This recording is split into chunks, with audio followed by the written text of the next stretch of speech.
అండి ఎక్కండి ఒక 5 రూపాయలు ఇచ్చి రిచ్ ఎక్కండి. నేను ఎక్కను. ఓ బాబు నేను వెళ్ళరావా రిచ్ ఎక్కవా, 5 రూపాయలు చాలు. ఎక్కను నా దగ్గర డబ్బులు లేవు. ఇదేంటి ఆటో ఎక్కుతావు, కారు ఎక్కుతావు, గూడ్రచ్చి ఎక్కుతావు, రిచ్ ఎక్కవా? నేను ఎక్కను.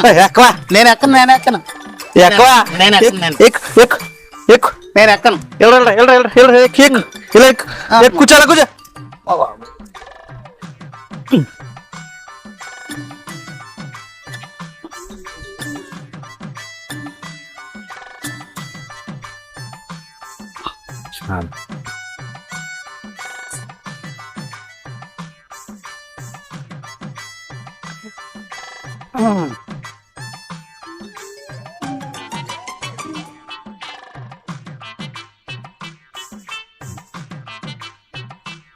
దిగు డబ్బులు డబ్బులు డబ్బులు డబ్బులు 5 రూపాయలు ఇంకా చిల్లర 5 రూపాయలు. మళ్ళీ వచ్చేప్పుడు మళ్ళీ ఎక్కించుకోవాలి. 5 రూపాయలు 5 రూపాయలు 5 రూపాయలు 5 రూపాయలకి 5 రూపాయలు 5 రూపాయలు అంట 5 రూపాయలు.